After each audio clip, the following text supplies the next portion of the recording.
My girlfriend refused to let my pregnant daughter stay with us because she wanted a child-free life. So when I told her my daughter was moving in, she avoided everyone for weeks, then moved out and sent my daughter a nasty text blaming her for destroying our relationship. I'm a 48-year-old guy who values two things above everything else: order and loyalty. I spent 20 years building a logistics company from a single van to a fleet of 50 trucks, and I did it by anticipating problems before they happened. I raised my daughter alone from the time she was 6 because her mother passed away from cancer, and that experience wired me to be a protector first and a person second. When my daughter went off to college and then started her own life, I finally thought it was time to focus on me. I thought I had earned a little peace and quiet. I met my ex, let's just call her she, 3 years ago.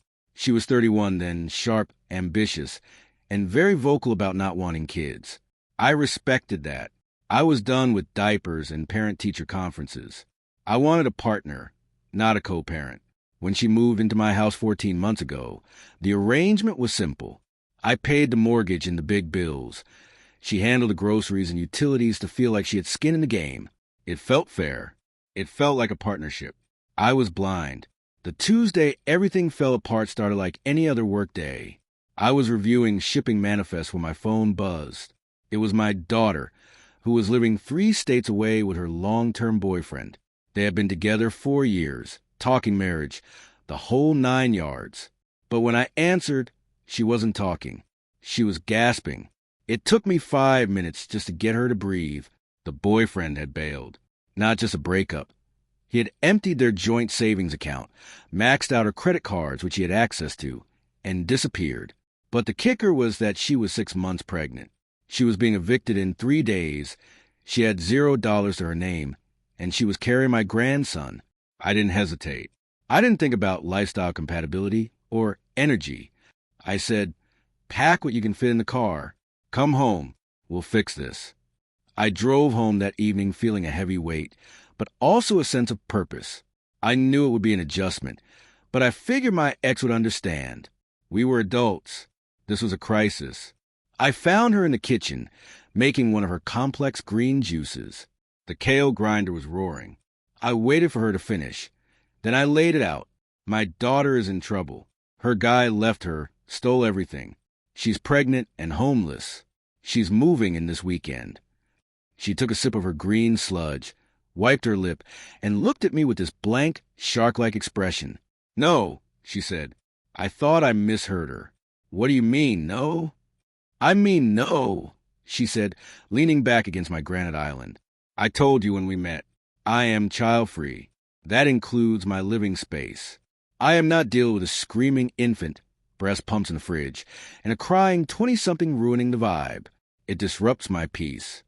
I tried to be rational. This isn't a random roommate. This is my daughter. She's family. The guest suite is on the other side of the house. You won't even have to see them. I used the guest suite for my morning meditation, she countered, her voice getting that sharp edge she used when a waiter got her order wrong. And it doesn't matter. Babies cry. They smell. They take over everything. Put her in a hotel. You have money. Rent her an apartment. She needs her father.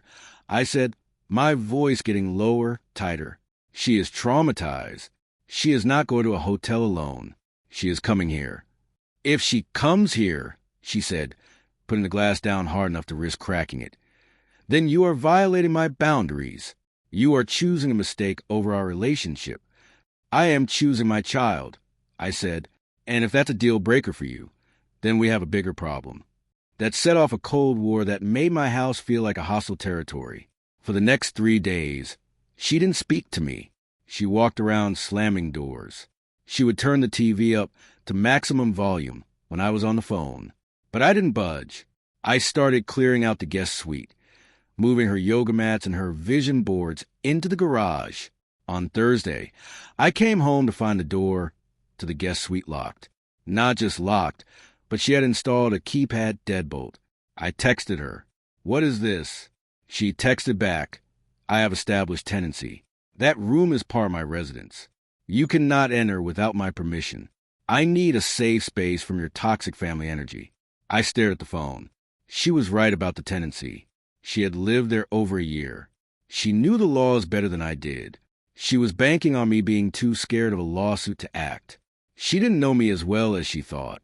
I went to the garage, got my power drill, and I drilled the core out of the lock. It took me 5 minutes. I kicked the door open, stripped the room of her things, and piled them neatly in the hallway. When she came home and saw her sanctuary dismantled, she didn't scream. She smiled. It was a terrifying, smug little smile. "Okay," she said.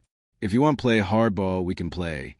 I should have known then she was up to something, but I was too focused on getting the crib set up. I was distracted. The next day, Friday, I was at work when my daughter called me again. She was supposed to be driving up the next morning. She was hysterical, worse than the first time. "Dad," she sobbed, "why didn't you just tell me? I would have gone to a shelter. You didn't have to lie to me. What are you talking about?" She called me. My daughter said, "Your girlfriend. She called me and said you were crying to her last night. She said you told her I was ruining your life and that you were looking into state-run mother and child homes because you didn't want a baby in the house. She said you were too cowardly to tell me yourself, so she was doing it for you." I felt the blood drain from my face and then rush back in, hot and violent. It was one thing to be difficult. It was another to actively try to break a pregnant woman who was already at rock bottom just to keep your meditation room. "She is lying," I told my daughter, gripping the phone so hard the case creaked. "She is a liar. I want you here. I am painting the room right now. Do not listen to a word she says." I left work immediately. I was done. Eviction notice or not, tenancy laws or not, this was ending tonight. But I'm a logistics guy. I don't just charge in. On the drive home, I started thinking, why was she so confident? Why was she pushing me so hard? It felt like she was trying to force a blowout. I pulled over and opened my banking app. I had given her a supplementary credit card for household expenses, groceries, cleaning supplies, the occasional dinner. I usually just paid the bill without looking too closely because the total was always around $1,500, which made sense. But today, I looked at the line items. There were charges to a company called V Consulting LLC for $100 here, $600 there, almost daily. I did a quick business entity search on my phone. V Consulting was registered to her. She was billing my credit card for consulting services paid to herself. Then I saw the big one. 3 days ago, the day after I told her my daughter was coming, there was a $4,500 charge to a luxury storage facility downtown. Prepayment for a year.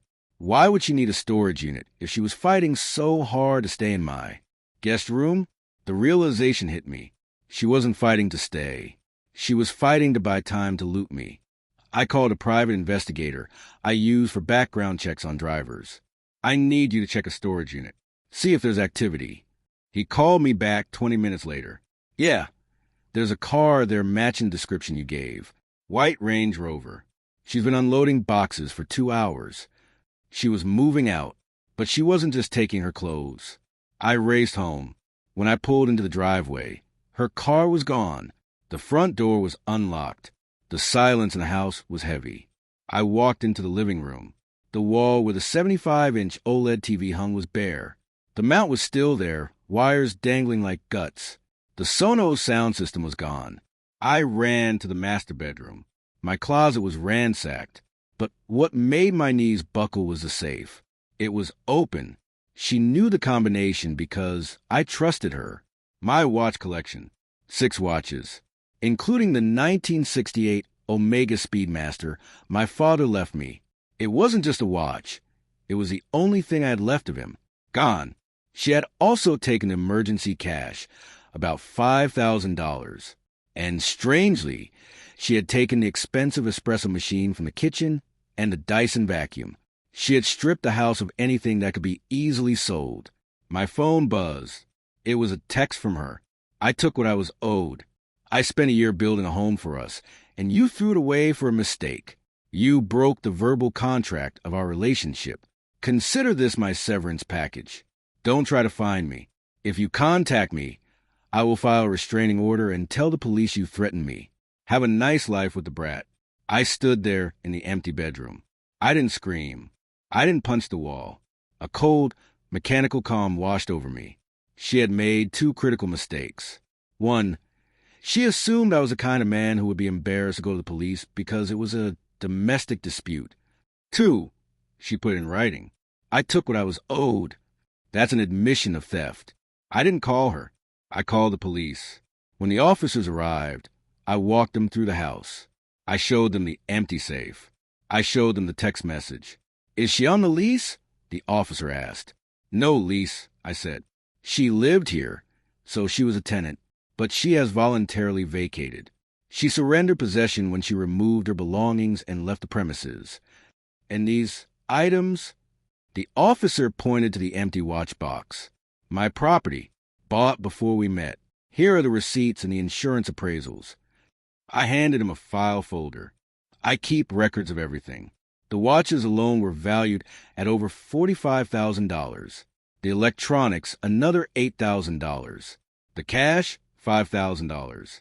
This is grand larceny, the officer said, taking notes.